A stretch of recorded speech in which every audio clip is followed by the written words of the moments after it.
Hey guys, it's Susan Thomas back again, and today I want to talk to you about how to use jewelry making pliers.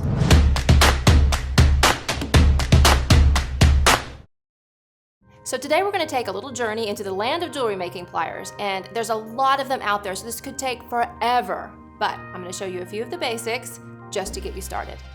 So let's get started with one of my favorites. This is the round nose plier, and what's different about a round nose plier than other pliers is you might notice the tips here are round all the way around. So you can make loops and coils really easily with this. It's a special jewelry making tool. And another great thing about it is that it's graduated, so you can make tiny little loops at one end or larger loops up here inside the jaw. So what I'm going to do with this is I'm going to make a beaded dangle with a head pin and a bead. So what you do is you just grab the wire with the round nose plier right above the top of the bead, and then you bend the wire back into a 90-degree angle. Then I'm going to hold and control my beads and come up and over the bend, and I'm going to roll the wire back towards the other side just until I'm in another 90-degree angle. Now I'm going to pull my pliers out of here just so you can see what I've done. See that little half circle right there? And I'm going to put the plier right back in there. A lot of people make a mistake and try to grab it out here. You want to make sure you get that plier right back inside that half circle. Then pull the wire the rest of the way around the round nose plier, and you have a loop. Then we're going to turn this to the side, re-grasp that circle, and you're going to wrap the rest of the wire around that neck 3 times just to finish that off. Then I've got some extra wire here, and I am just going to use a flush cutter to trim that off. There we go. Voila, little dangle. Very cute. So I'm going to put that to the side because we're going to do a little project with all these pliers that I think you guys will really like. Now, next tool, another one I really like. This is a bail shaping plier. And what's so cool about this is it's very similar to a round nose plier, but it has all these different diameter bails here. So you start with a small diameter and you go all the way up 6 steps to a larger diameter bail. And what I like to use these for, well, there's lots of things I like to use them for, but one of the things I like to use them for is making ear wires like these. And so I'm going to use some 20 gauge wire to show you guys how to do that. What's cool about this is I can make 2 ear wires that are exactly the same because of this bail making plier. So you're just going to grab 2 wires together. I cut about 3 inches of each. Grab them together, and you're going to roll this back into 2 loops. And then I use the smallest bail for that, and I'm going to use the largest bail for this next step.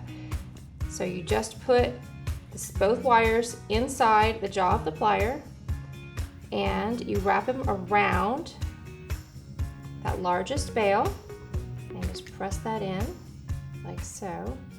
Let go, and you have 2 ear wires. And they're exactly the same, and it's so cool that I'm going to take my cutter, my flush cutter, and just trim that off, and those are ready to go. So I'm going to put that next to my little dangle right there, and then I'm going to show you how to use your flat nose plier. Now, flat nose plier is a little bit different. If you look at this, it's flat and smooth on the inside of the jaw here, so you're not going to mar your wire, but then it's really flat at the end. So you can do lots of different things with this. You can grab, open, close, do all kinds of different things, but you can also make really fun shapes with this. And so I'm going to use this to make a shaped piece of wire right there for my earring that I'm working on. So I'm just going to use a piece of 22 gauge wire, and it's about 5 inches long because I want to be able to have some extra wire left. So what you're going to do is you're going to grab the tip like so, and you're just going to bend into a 90-degree angle. You're going to grab it again, bend into another 90-degree angle, and then grab it again and bend into a third 90-degree angle. And then I'm going to re-grasp that beginning and bend this back so that I have a little diamond at the bottom. And then you can drop a bead on there, like I did with this one, and do a little wire connector at the top of the round nose plier, and you have a cute little segment for an earring. Awesome, right? Isn't that awesome? I love pliers. Just so cool. And then the other thing that's cool about this flat nose plier is I can open and close and move around and manipulate that piece without marring it. So Great plier. It's probably one of my favorites.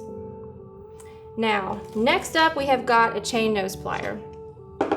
And a chain nose plier is a lot like a flat nose plier, except if you look at the difference between the two jaws, the flat nose plier has that kind of blunt, flat end, and the chain nose plier is pointy at the end. So it's great for getting into tight places. Nice and smooth on the inside, so you don't mar your wire. What I use this for is opening and closing my ear wires, jump rings, anything that I have made. So here's the ear wire I made, and I'm going to open that up. And I'm going to put on, let's see, I'll pick this. I made this little piece earlier with a round nose plier. So I'm going to put that on there, and I'm just going to twist that closed like so. See how that put it together? And then this has an opening at the bottom that I can twist open and attach my next piece like so. You see it's getting longer. And so that is a great tool. Now I have one more I want to share with you, and that is your bent chain nose plier. Now what's the difference between these two pliers? Essentially your chain nose plier and your bent chain are the same thing, but your bent chain is curved right here. So I always say it can go around corners. So if you're trying to get into a tight place or someplace that's difficult to get to with that chain nose plier, you might want to switch over to the bent chain nose pliers. I use them somewhat interchangeably, but some people love the bent chain nose better, and some people love the regular chain nose better. It just kind of depends on your style and how you make jewelry. But what you can do with this is same type of thing, is get into these tight little places and open up, open connectors. So like this one's open in here. I'm just gonna twist that up. I take my little bauble that I started with, pop that on, and twist it closed. So you see it, see how it kind of, what's great about it is see how it kind of goes around that round bead. So I was able to get in a little bit closer on that part of my finding. And so see my little ear wire came off, so I'm gonna open that back up with the bent chain and put that on right there, and then twist it closed, just like so. So there we go. That's a little journey through the world of using jewelry pliers. So I really hope that clears things up for you and makes it easier for you to get started using some of the pliers that are out there for making jewelry. Round nose plier, bail shaping plier, flat nose plier, chain nose plier, and bent chain nose plier. Thanks so much for watching. If you guys would like to pick up any of the pliers we've worked with today, take a look at the links down below. Are there any more pliers you'd like to learn about? Tell me about it in the comments. Don't forget to like and subscribe, and I'll see you again next time.